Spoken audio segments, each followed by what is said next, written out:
And welcome back. Today we have a new Android TV device called the IP6 Football. Now, pretty curious on what this is. Yeah, it just looks like a bunch of little footballs on top. Yeah, if you guys are brand new to the channel, consider subscribing. If you're a return subscriber, welcome back. Always try to get you guys here all the latest and greatest stuff. Very curious how this thing is, how it works. Going to pull up all the settings. Yeah, it's got Android TV built in, Android ATV, so that's the latest, Android plus ATV, which has the Google Assistant, Miracast, favorite TV shows. It has all the updated stuff, so it is future-proofing itself by having the correct codecs for 8K quality stuff. Yeah, let's go ahead and open this up and see exactly what it is that we get in the box. So, cool. Here is the box, and it looks pretty clean. You know, very simple, basic, nothing crazy. Yeah, very standard with some of this, but very, very clean. Here is the device itself. Man, look at that. That looks very, very nice.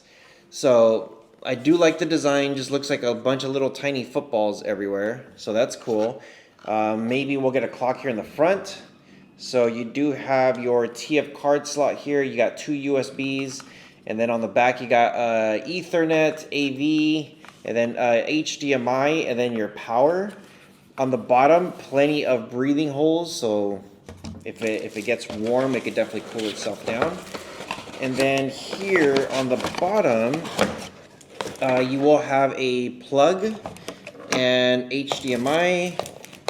You do have a pretty decent remote and then a user manual just in case you don't know how to use it.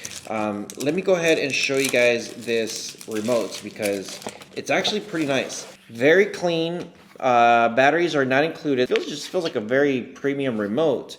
So you do have your power button. You have your Google Assist, up, down, left, right, and then enter, home, mouse, reverse, and then Netflix, Google Play, YouTube, Prime Video, and then your plus and minus.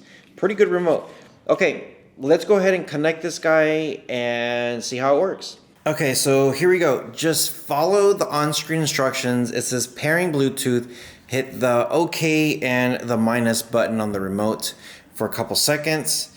So I'm going to go ahead and do that. And then it's going to say remote control connected successfully. So here it is. Android TV is now launched. Now the thing is, it says unable to access the internet. So first thing you need to do is go to the top here, hit details. It's going to send you over to the internet options and then just click on the internet and then you should be good to go. Now that flickering of the screen is not the Android device, it's actually just the TV, so just ignore that. Okay, so this thing is going to do, now that I'm connected to the internet, the very first thing I like to do is always go to the settings option here and then go to your device preferences and then you want to search for about. Now this is where you're going to find your system update. So I always check for updates as soon as I get it. It says your device software is currently up to date. So cool. I'm going to check it one more time just in case. So it says it should be good to go. So okay, I'm going to hit the home button here. And right now it's probably unloading everything that it needs. But I'm going to click on App List. This is everything that you get on the device itself. So there is Air Screen, Android TV Remote, APK Pure, Calculator, Chrome, Clock, Netflix, Music, Miracast Receiver, Gallery, File Manager, Disney Plus, OTA Update, Play Store, Prime Video, Settings, System Update, and YouTube. Let's go ahead and click on System Update, and this is going to send you right back to where that other section was. So it's a nice little shortcut. And then I'm going to do the OTA update just to see if there's anything on here. So check for updates. It's already the latest version. Now, I know someone's going to ask, can I add third-party APKs? Yes, because this is Android TV, open source. You can just go to Chrome, get downloader, and then done. I don't know if APK Pure has it, but you can check. As far as your Android TV remote service goes, this is just going to be the license for the remote. And that's pretty much it. So you do have YouTube, Google Play Store. You can get downloaded from the Google Play Store. And then, of course, if you hit apps, anything that you have extra, you're going to be able to add right there. And then of course in the app section, this is just going to be everything else that's on here. As far as your notifications goes, it's going to be right there, whatever it needs. So sign into Google, stuff like that. Your settings, this is going to be just your network, Bluetooth, apps. When you go to your apps, you're going to go to security and restrictions, and this is your unknown sources. Allow apps from unknown sources. So you probably have to turn, if you get downloader, for example, this is probably going to be turned off. You probably have to turn it on just to be sure that it can download that stuff. Pretty simple and basic. Now, if you do have some of the apps here, you're going to be able just to click on it and then clear cache, clear data, force stop, whatever it is that you're going to want to do, it's going to be right there. Very, very simple.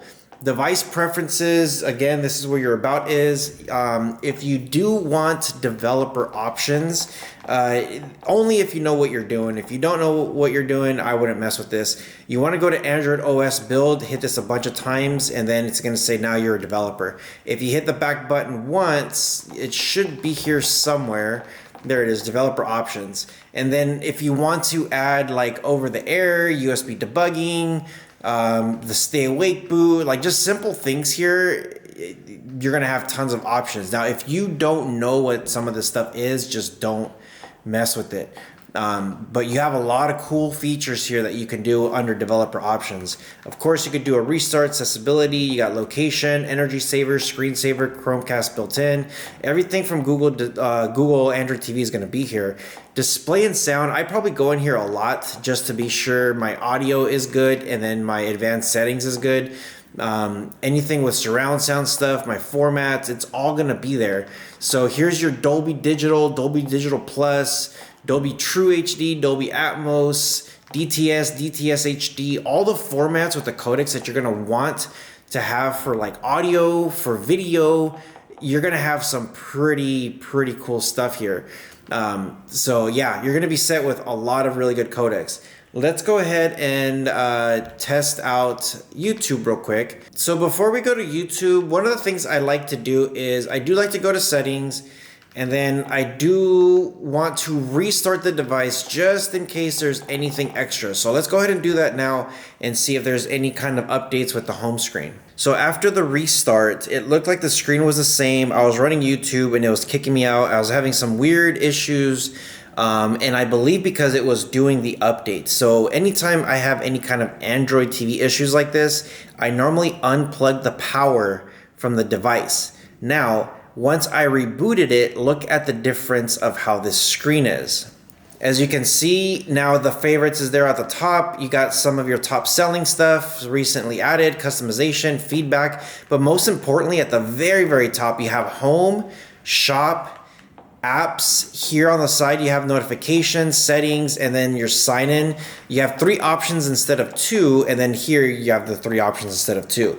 So very cool. So let's go ahead and go to YouTube. And of course the response time of the remote, I gotta say it's very highly responsive. So we're gonna come here and go to my Rohas tech channel. So there it is.